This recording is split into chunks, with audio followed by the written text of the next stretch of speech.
One of the things that we consistently hear is, well, but I have this feeling that a pay it close lead is good to go versus a online lead is going to require, some level of like, care and feeding over a period of time.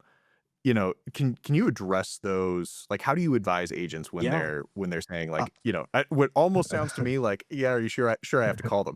Uh, yeah, I'm gonna say something no other, vendor is gonna tell them is, yeah, they're not ready to go leads, right? These when you generate a lead through your website platform, they're explorers, they're curious, they're searching, right? They're not hopping on, a portal and know exactly what they're looking for. No, they're actually going to Google and searching, "Show me homes in this area with a pool with a big backyard," because they don't know what they want yet.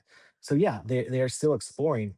The number one job an agent should do when they do call their leads is solve a problem for them, right? Understand where they're at in the buying journey. If you call those leads and expect them to start scheduling showings and show up at the closing table that month, that's the wrong approach, and you will set the wrong expectation for yourself, and you probably won't like what you're seeing and getting. But if you approach it the correct way and ask the right questions on those leads, and really your only job is to solve a challenge for them, right? That could be anything. You can leave it open ended, like, "Hey, this is Chris. See you on my website. What's the most important thing to you in your home search, or what's the biggest challenge right now that you're facing in your home search?" What would make or a great question would be, "Hey, this is Chris. I know searching for a home can be difficult.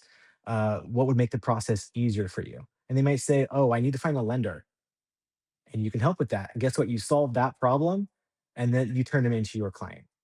So with online lead generation, solve a problem. Number one, connect. Well, Chris, answer your first question. Yeah, call your leads. Of course, call your leads, then try to solve a problem for them, and you will turn more of those leads into contacts, into connections, into clients, into closings. Do you think it's really true? So I guess one of the things that as I think through this, a contact that's browsing, one of the big portals and is clicking on random things and, then says, yeah, I might, be interested in going and seeing this house versus someone that has gone to Google, typed in a specific search, ended up on your website. Like, so now they're on a like more niche specific website and then giving you their name and phone number, with the full knowledge that you're going to call them. It does strike me as weird that people consider or the agents considered that the Google leads are lower intent when it does seem like there's almost more effort on the part of the end user. 100% true. That's a great point. And really, what the portals have on their side is just volume. That's it. It's just Right. they have so much volume that they can filter through and have a large call center calling and finding you know, those diamonds in the rough versus, yeah, you're right. If you're Googling and you land on a Real Geeks agent website and you fill out a form to see that listing and get more information, that's pretty good intent. Right. And so now what you're saying is you've got to help that person with their process, like become the problem solver for them so they keep coming back to you. 100%, because let's be real, like, we know the averages. All our any lead gen company out there knows that these leads don't convert for 8 to 12 months on average. Sure, there's gonna be some that convert sooner, which is great, but let's be realistic, 8 to 12 months, you'll get, start hitting your conversion rates. But between then and now, you gotta build your pipeline. In order to do that, you gotta make connections, which means you gotta solve problems for them, right? You got to be their advisor, their real estate advisor. So ask them, right? Don't ask them, if you want to go see this house this weekend. Don't ask them a bunch of buying questions. That's going to basically scare them off, right? And then they'll never call you back. No, ask them how you can serve them.